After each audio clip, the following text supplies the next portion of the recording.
Tonight, a big Friday show for you, of course. In moments, we're going to speak with former Speaker Newt Gingrich about a stunning non-concession in that Georgia gubernatorial election and a promised federal lawsuit by the Democrat Stacey Abrams. This after she so slowly comes to the conclusion she's not going to be the next governor of Georgia. Plus, we're going to bring you a report that the rest of the media would rather ignore. It's a shocking story about what's really happening to women and children inside one of those caravans in Mexico. Raymond Arroyo is here also for Friday Follies. He's going to expose this emotional GoFundMe campaign that looks like it defrauded thousands of people. Plus, he discovers why Van Jones is finally praising the president. So stay here for that. But first, an unprecedented and dangerous move in Georgia. Stacey Abrams came out earlier today, and while she claimed she probably doesn't have a path for victory in this race, she's still falling short of making a concession to Brian Kemp. Further, she says she'll file a federal lawsuit to challenge, quote, gross mismanagement of the Georgia electoral process. So let me get this straight. You don't like how the election is playing out, so you threaten legal action and at one point call for an entirely new election. After browbeating then-candidate Trump back in 2016 over whether or not he would accept the results of the presidential election, the Democrats have now made this constant challenge posture their new normal. Like, no one likes to lose, I don't. But this is all getting a little bit ridiculous. Here with reaction is someone who represented the great state of Georgia as Speaker of the House, Newt Gingrich. And Newt, first question. Would the Abrams camp feel this emboldened, do you think, if Democratic leaders like, they had Hillary Clinton down there, had Cory Booker, Sherrod Brown was there, egging them on, basically saying if she doesn't win, the election was stolen? Yeah, let's start with that.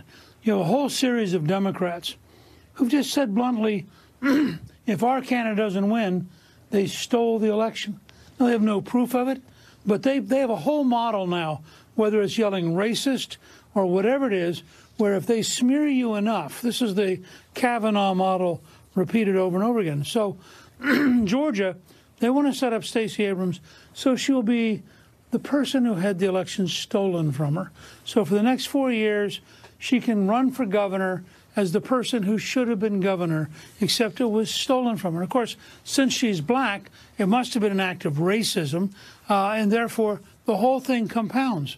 This is a game they're playing. If you look at Florida, which has a similar problem, we now know, thanks to USA Today, the Democrats actually were methodically planning to cheat on the election after it became so close, and actually were printing up materials that were designed just to steal the election. They all only backed down because they got caught. But we're seeing in both Florida and Georgia a very similar pattern. If you don't let the Democrat winning, then you're cheating. And it's been stolen because you're not allowed to win. They're supposed to win. Well, Newt, the Georgia code on when you can contest the result of an election is very clear. Section 21-2522, as a result of a primary or election may be contested on one of the following grounds: misconduct, fraud, or irregularity by any primary or election official or officials sufficient to change or place in doubt the result. There's no evidence that any of that happened here. Yet again, as you pointed out, it's almost like none of the facts matter. This is all about 2020. This is all about building the momentum for more identity politics going into 2020 with the goal of finally flipping Georgia to a total blue state. They want to do that in Florida, Newt. They want to do it in Texas, and they've made some gains in Texas. And the suburbs around Dallas, they won Pete Sessions' seat. So this is a play that they're making across the country, even in the reddest of states like Texas. Sure. I mean, let's start with the idea. Why would we think they want to obey the law? They don't think the law matters. They think the law represents the old order. Stacey Abrams said at one point in the campaign, her blue wave includes legal and illegal people. Now, then she said, oh, I didn't really mean that. But she does mean it. And again, over and over, everywhere you turn, California, which has had a weird series of votes, Arizona, the fact is, again and again, you have a Democratic Party dedicated to winning at any cost, dedicating to steal the election if they have to, and if they can't win, dedicated to blaming the Republican. So you have this weird experience. They try to steal the election. If they fail, they say you're stealing it because you won honestly. And sadly, because of the liberal news media, they get away with a lot of this. Well, Newt, we have other very bizarre things happening. And I'm now, I can't believe we're already looking at 2020. But a woman that you have put out front and center as someone who you think might be the nominee in 2020 is Kamala Harris. And yesterday, I think she shocked even Democrats with how she described ICE. OK, so you made this. Let's first play Newt's prediction the last time you were on about the senator we're speaking about. I personally think it's going to be Kamala Harris.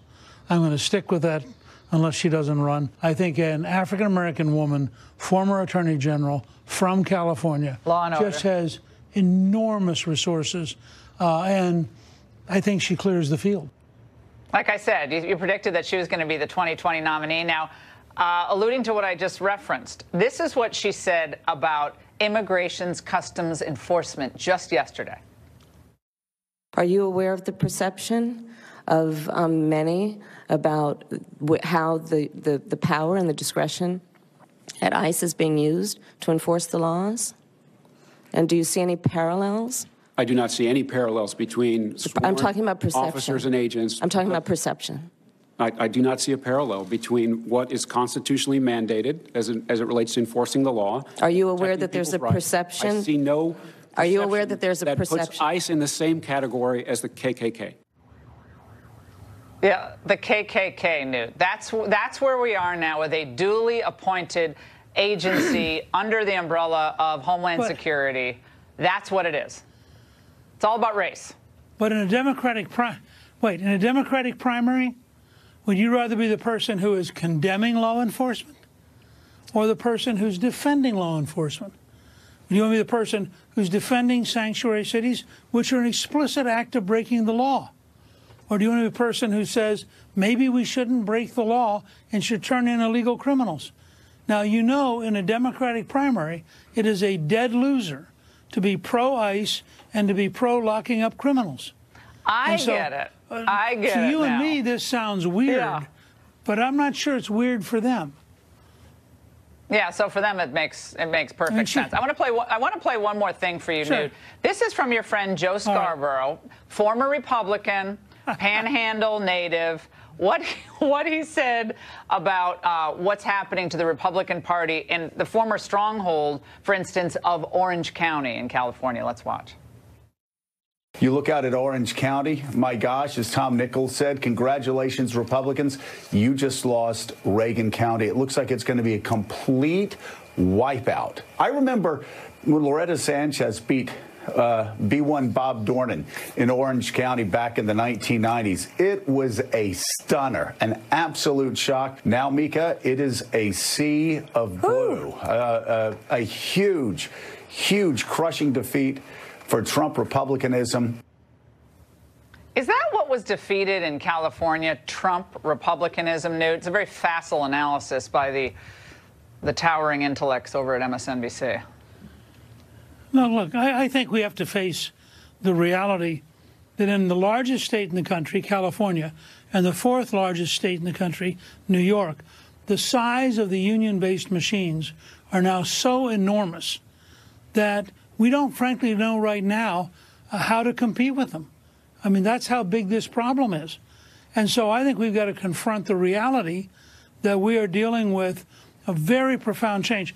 We just had a candidate for city council in Seattle, an independent, withdraw from the race because his wife was being threatened, her job was being threatened, her safety was being threatened, and he wrote a very poignant memo to all of his supporters, sent it out as an email, saying that he was frightened to even run in Seattle because the forces of the left now are so vicious and so hostile. And we have a real problem in our largest state, California, in our fourth largest state, New York, in that both now are centers of enormous union-based power that is so brutal and has so much money that we frankly right now don't know how to compete with them. Well, and I think, look, there's mass immigration has changed California, no doubt about it. And in many races, there's no Republican running at all. They're just basically two Democrats running against each other. And I don't think this has been happening over years. This didn't just start happening with Trump. That's the part of the facile analysis. This has been a process over 2 decades, at least in California. Newt, thank you very much. And here to respond now, my panel, Corey Lewandowski, Trump 2016 campaign manager, Ari Fleischer, former White House press secretary and Fox News contributor, and Byron York, chief political correspondent for the Washington Examiner and Fox News contributor. Ari, I want to go to you first on this issue. We'll go backward here. We'll start with the challenges the Republican Party faces in a state like California, all those electoral votes, and then going to Texas, where the Republicans struggled in the Dallas area, losing, Pete Sessions lost his seat. Other Republicans fell. What's going on there, and what about moving into 2020? Does this require recalibration of strategy? Well, look, Laura, I continue to think that the Republicans have got to expand with Hispanic voters and with African-American voters. If we think that our ideas are the best ideas to lift up and help all Americans, we can and must do better. Interestingly, Donald Trump did do better with those two groups than Mitt Romney did. And we have to do even better than that. That's going to be a key to success in 2020, in addition to turning out the blue-collar working-class Americans who increasingly are becoming Republican. Byron, I want to go to you. Big news today in this fight that CNN had with the White House. A Trump appointee, a district court judge, at least temporarily ordered that the White House credential be restored to Acosta on a Fifth Amendment rationale. What is your take? Yeah, he really based it very clearly on Jim Acosta not being given any sort of due process before his White House hard pass was revoked.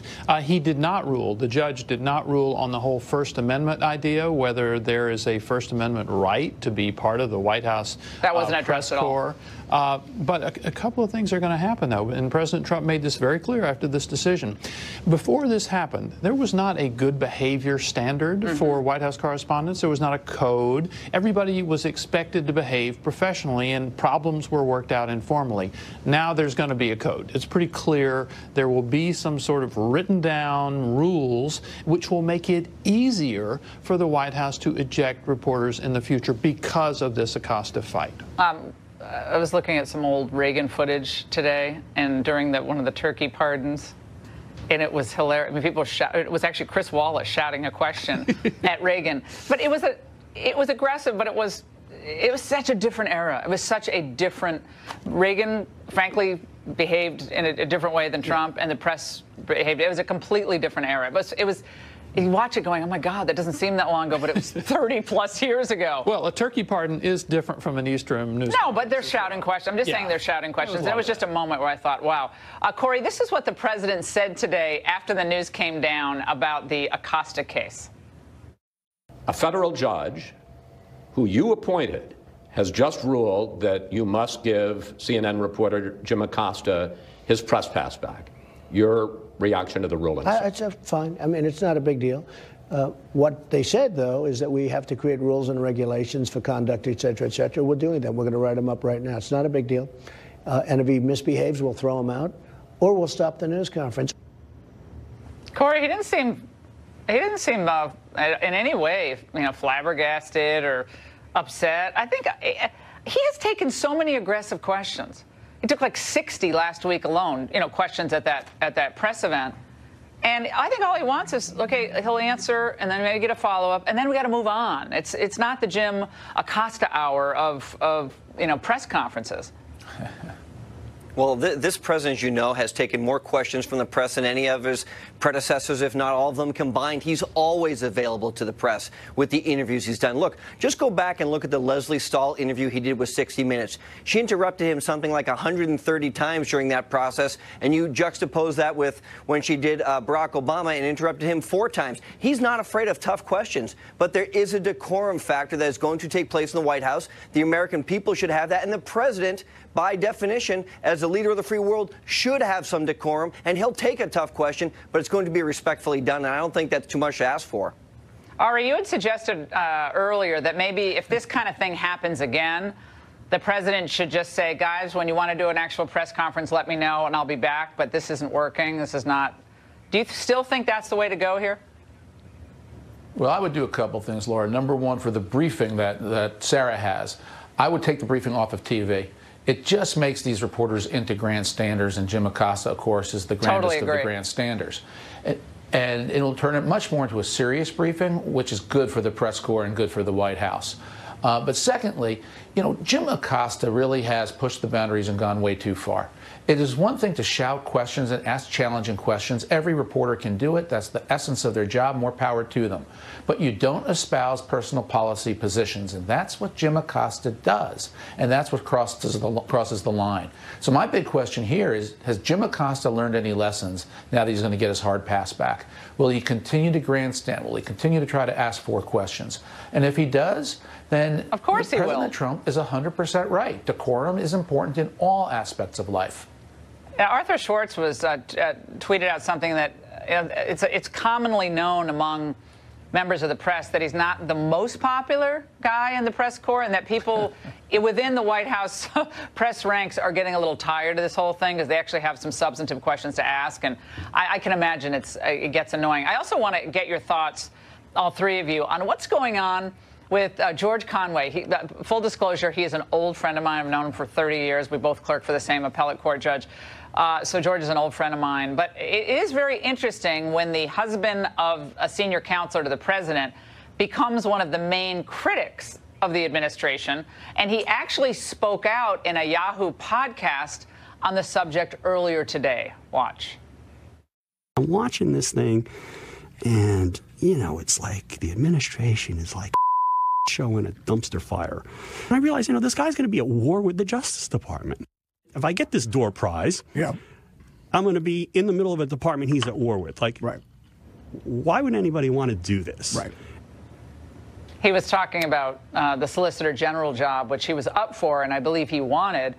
And he said some other things at the beginning that Kellyanne is not thrilled about how he's, you know, opposing the administration, but they actually agree on most issues. Byron, this is kind of wild. I mean, you had Carville and Matlin, but they were it was kind of a performance with them. This is a little different. It was always a show. And what we don't know, the inner workings of their marriage, these are personal things we don't know. There's a lot of speculation in Washington. Either this is some sort of civil war that is not really sustainable as long as Kellyanne Conway is a senior top advisor to the president, but there are other people who are speculating that maybe it is kind of all of a show, and they're, you know, making sure that they're going to be in good shape afterwards. But by going on Yahoo and by doing all this, we invited him here, by the way, and he declined. By doing all this tweeting, I mean, George Conway is a very, very public voice now, and when you just saw the whole dumpster fire stuff, that's pretty strong.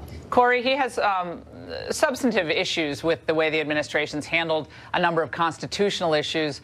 I know for a fact George is one of the smartest legal minds in America. He's brilliant. But, you know, he was reviled by the left during the whole Lewinsky thing for his role in giving information or it was a trip, Isikoff, that whole deal. But now he's kind of a celebrated figure for taking on the president. Well, he is, and, you know, he has a new group that's formed now to combat the president's agenda, which I really don't understand. Look, this is a man who wanted to be part of the administration, and for whatever reason, it didn't work out. And that happens to a lot of people. And I don't know if it's just sour grapes that he didn't have the opportunity to become the Solicitor General, but whatever it is, people are entitled to their own opinions. But I think it's probably hurting his wife's relationships inside the building, because it'd be a very difficult thing to have a spouse that's so forward-facing against your boss. And look, Kellyanne's a friend of mine, and she's a very good friend of mine. And I feel for her, because I can only imagine the pressure inside the building that she must feel when she has to answer questions about her husband's public tweets. Ari, we got to go, but is this sustainable long-term? Well, nobody can put themselves in somebody else's marriage. You know, I just No, I'm not talking about that. No, I'm not talking about that. Ari, I'm talking about her working in the White House with the president, esteemed as I bet he is, but this is ongoing. This has got to be a hard dynamic for her inside that White House. Yeah, I don't think from external sources or from people who she works with it's not sustainable, because she is Kellyanne. Everybody knows what a powerful, effective, good supporter of the president she is. So I don't think she has to worry about her inside flanks. I just think it's the pressure the poor woman is under. You know, when you leave the White House, you can try to let go of all the thick skin you have. You go home, you unwind. It's hard. The last thing you want to do is keep your thick skin on when you get home. That's a good point.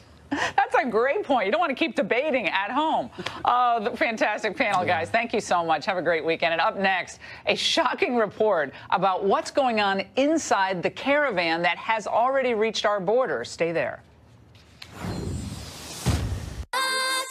Disturbing new reports on that massive managing my type 2 diabetes. The CIA concludes that Saudi's crown prince ordered the murder of journalist Jamal Khashoggi. That's according to multiple media reports. The agency reportedly has high confidence in its findings, but the Saudi government is denying that claim. A contributor for the Washington Post, Khashoggi was a U.S. resident from Saudi Arabia. He was last seen entering the Saudi consulate in Istanbul on October 2nd. His brutal murder sparked international outrage and condemnation. President Trump heads to California tomorrow to visit victims. It's Friday, and that means it's time for Friday Follies. And on the docket today, disturbing new details emerge about a GoFundMe campaign and unexpected political reunions. For all the details, we're joined by Raymond Arroyo, Fox News contributor, New York Times bestselling author of the Will Wilder series. Raymond, tell me about this heartwarming GoFundMe story that we all followed back in November 2017. Tell us what happened. Laura, you remember the details of this. No, I don't. A woman named Kate McClure finds herself in distress, and a homeless man becomes the Good Samaritan. He gives her his last $20. They launched a GoFundMe campaign for him. Here they are in Good Morning America. Watch this. I was driving down 95 and ran out of gas, so I pulled over to the side of the road. He walked up and he said, "Get back in the car, lock the doors, you know, I'll be back." Got her gas to help her get back on her way. Wasn't expecting anything in return. Is he blind, by the way? No, that's Johnny Bobbitt. He's a veteran. He's not blind. Oh, okay. And they launched this GoFundMe campaign to raise money. They raised $400,000 for him. Now turns out the Burlington County prosecutors are charging Kate, her husband, and this Johnny character, Johnny Bobbitt, with conspiracy to commit theft by deception and theft by deception. Here's what they did. They had met, there's evidence now emerging, these people met at a casino long ago, concocted this story. Then Kate texts friends. She text messages friends telling them, and we'll put it on the screen, the gas part is completely made up of the story, but the guy isn't. I had to make something up to make people feel bad. They also confessed to other people that it was a But was he homeless at all, and was he gambling? He was homeless, but he was in and out of casinos. They knew him, and they concocted this story together to Did she take any of the money? Well, we don't know that yet. Those details haven't emerged. But my feeling is if this proves to be true, they should be jailed. This is a complete scam, and a lot of these GoFundMe deals, people feel they read it and they read a headline like, "Oh my God, the man bought shoes for the homeless person." It's always buying shoes or something. But they're pulling the heartstrings with a veteran, a homeless veteran who goes out of his way to help a woman. That's why it's better to give money to actual organizations that get the best ratings. And by the way, that Christine Blasey Ford with her $1 million, I haven't forgotten you either. The $1 million she's gotten for the Brett Kavanaugh false allegation. McCabe, Strzok, all these people set up GoFundMe pages. Where is that money going, and why did that I think this whole thing has to be re-examined. Well, I need to share with you this. The president unveiled his support for a new criminal justice reform package, which those folks might need pretty soon. And it brought him an unlikely supporter. Laura, who do you think it was? Jesse Jackson. No, it's not Jesse Jackson. Van Jones. Now, this criminal justice reform, this is a big deal. Both sides wanted this for a long time. We haven't really seen it since the Clinton era. This would change sentencing rules. It creates some new incentives for rehabilitation once people are brought out of jail. Gives them a second chance. Van Jones, former Obama official, now on CNN saying this about President Trump. I think you got to give him some credit. I say the 99 times I don't agree with the president, I'm going to give him hell. But on this one, I'll give them a salute and an applause. We've got to come together to help the people at the bottom. Let me just say, the sneering Don Lemon, sneering at Van Jones, who actually has the integrity and a set of principles that allows him to say, we don't agree on pretty much anything, but I'm going to give him credit because this is something all these presidents said they were going to do. And by golly, Jared Kushner, by the way, had a huge, he formed a friendship. This is a moment of unity. Unity is good. I think it's what people need, and you need. And Laura, we are seeing this across the country. Opponents coming together. The other day, at the Houston International Airport, a girl, a Texas A&M student, Tiffany Easter, she spots Beto O'Rourke and Ted Cruz. She takes a picture with them together. Beto went over and congratulated Ted. You see them in the picture there? They took pictures with a number of people. This is a good impulse, a good thing for people to see. There's another dynamic duo that reunited this week, Laura, that I have to share with you. The 2012 Republican Dream Team, Paul Ryan and Mitt Romney, the new senator from Utah. Oh, no. Well, look at the video. It's very moving. Must I? And he said, he said an old friend dropped by to ask directions to his office. Given that Ryan is retiring, I hope he didn't lead him to the retirement office because this would be a little premature. So was someone sitting back? I mean, these are always these impromptu moments. It's like the helping the homeless person. There always just happens to be someone videoing. Well, that happened. Laura, I hate to interrupt you, but we have some breaking news. This is footage coming in from Florida. This is a Fox News alert. It's like a little stain. You see this big magnifying glass. Wait, he just filled in the bubble. Definitely a Nelson vote. It counts. Definitely a Nelson vote. All right, Raymond. You have a great weekend. And the latest in our Defending the First series is next. A conservative legal group coming under attack from left-wing activists. The Alliance Defending Freedom is here next to respond to this smear. Stay there. Where we expose the enemies of the First Amendment, free expression, and free thought. Now, they've played a role in 54 victories in front of the Supreme Court and have defended families and marriage, but now they're being targeted by forces on the left in an effort to blunt their effectiveness. The Conservative Alliance Defending Freedom was targeted by this disgusting billboard campaign in New York City's Times Square. Caleb Cade, a spokesman for the group behind the campaign, defended the smear, saying, quote, "We want to remind people that there are still really insidious forces at work against our community. ADF has been leading that war for a long time." Here now to respond, Jeremy Tedesco, Senior Counsel for Alliance Defending Freedom. Jeremy, I have a gay brother. I love him very much, so I didn't like that sign at all. I thought it was hideous. That was a group opposing your group. What's going on here? Well, look, ADF, the sign's preposterous. ADF is the most successful, respected Supreme Court advocate in the country on First Amendment rights. We've won 9 cases in the last 7 years in front of the U.S. Supreme Court. And that's really only a snapshot of our work. We've also won 400 victories on college campuses, protecting students' free speech rights on campus. We defend churches all the time against discriminatory policies that exclude them from benefits and programs simply because they're religious churches, religious institutions. And so our work is broad in scope. We do a lot of great work. We protect everybody's freedom. So your point in the cases involving the gay movement would be religious freedom cases? Is that right? Yeah, those are religious freedom. They're really compelled speech cases. And, you know, their ad is completely misrepresents everything our cases are about. But it's incendiary. They want to get people's attention, and look, they got mine. Right. And our clients serve everyone. So the people we represent in those cases are creative professional clients. They serve everyone. They just can't create art promoting every message. And that's the most important thing. Jack Phillips, we just won his case at the Supreme Court as a cake artist. He declined to create a cake celebrating a same-sex marriage. Would you represent a gay group if their First Amendment rights were being violated? Well, absolutely. We support the rights of everybody. Our wins are wins for everybody. They should know that. Because, well, when we have represented gay clients, but we represent people from all faiths as well. And so it's really important to understand that when we win cases, we win them for everybody. The free speech and free exercise and conscience rights we protect are rights that we all benefit from. The Southern Poverty Law Center figures in here because they've branded you a hate group. And they've put people like me and other conservative commentators on hit lists, which are really despicable, as anti-Muslim forces.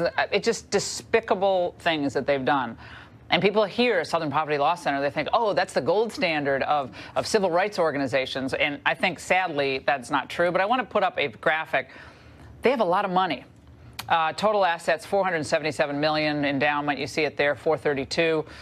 They do a big, as you told me during the break, they have big mail solicitations. They get a lot of money from that. But how are they involved here? Well, this group, the Citizens for Transparency, actually a very secretive group. You really can't find anything about them. They put up the sign. Right, they put up the sign. They're just parroting the Southern Poverty Law Center's misinformation about us. The Southern Poverty Law Center has been discredited for decades by investigative journalists, charity watchdogs, commentators. What they do is they attack people who disagree with their far left. Conservatives. It's an attempt to intimidate people. Absolutely. From expressing themselves. Like, we want more speech in this country. I like the fact that we have a First Amendment for people of all backgrounds, political backgrounds, religious, sexual orientation. Have your voice. Respect each other in your conversation. But the idea of intimidating people, especially, I know they're not going to intimidate you. You guys have had a pretty darn good record at the court. They're not. And what we'd like this group to do is come out of the woodwork. Let's have a conversation. Let's debate the issues. Don't hide behind secrecy. Don't be anonymous. Come out and let's have a debate about the issues. We're happy to do that. Well, it's great to have you on. Thanks so much, Jeremy. And it turns out there is precedent to the losses the House GOP experienced last Tuesday, the 1982 midterms. Reagan historian Craig Shirley is here next on just how Ronald Reagan turned it all around after that. Next. To the Donald Trump presidency. But Ed Kilgore in New York Magazine found an interesting parallel between the most recent midterm losses for the GOP and Reagan's 1982 midterm losses. Democrats won dozens of seats in the House, much like a couple of Tuesdays ago. They also gained 7 net governorships, the same number the Democrats won in 2018. Kilgore goes on to offer a warning to modern-day Democrats, reminding us, quote, well, what Trump has to do is focus on the economy, Laura, and that's what is that most presidents, you know, in the 20th century, in the 25, 26 elections, only several presidents have been driven out of office in 1912, 1932, 1980, and 1992. And 2 of those were anomalous because of the presence of third-party candidates in 1912 and in 1992 with Ross Perot. But the other presidents have all been elected because they focused mostly on the economy, and that's what Reagan did in '84. Don't forget, too, is by that time, the Cold War, the tide began to turn in the Cold War, and we were actually pushing out the Soviets out of Afghanistan, out of Grenada, and other nations. Americans generally don't like to throw their president out of office unless they have very good reason, like in 1932 with the Great Depression, Herbert Hoover being tossed out by Franklin Roosevelt. So if I was advising Donald Trump, I would say focus on the economy, focus on the positive aspects of conservatism and republicanism, which they didn't do in this previous election. I saw a lot of negative commercials. I saw very few commercials focusing on the concept of freedom and individual rights and privacy. Craig, we were talking earlier with Newt about what happened in Orange County in California. That was Reagan country, of course. That's where Reagan came from. The GOP has been pretty much wiped out in Orange County. The GOP in California is down to a fraction of its former self. What about that? Newt seemed pretty down on it. It's like we don't really have any answers right now. What do you think? Well, I disagree with Newt. I think that the ideas, the fundamental ideas of American conservatism, individual rights, freedom, less government, more economic opportunity, all those things, those are superior ideas to the ideas of the left of collectivism, of shrinking pies. Is that opportunity is a message that should resonate for all. And Reagan, you know, in 1980, he got something like 43% of the Hispanic vote. In '84, he repeated that. He was making inroads, or at least making overtures to the African American community, and that surely, you know, helped, you know, open the door with other more moderate Republicans and suburban voters. So I think that it's better to focus on the positive, because Donald Trump has a lot of positive things to say about the American economy, and the state of America right now. Look, is that ISIS has been basically driven from the front pages of the newspapers. Is that in every measurable way he's keeping his promises from 2016. But what about the wall? Like, he campaigned on the wall. There's a lot of concern that in this lame duck session, the GOP really won't get anything done on that, which was one of his big campaign promises. You know, sometimes it's, you know as well as I do, is that, Laura, is that in a campaign, sometimes it's good to have something to push against, to demonstrate what you stand for versus what the opposition party stands for. And if he stays focused on the wall, doesn't give up on that as an issue, I think that in the end, there'll be a winning issue for him. Craig Shirley, thank you so much for joining us tonight. And a hilarious moment from President Trump earlier today in tonight's Last Bite. Stay there.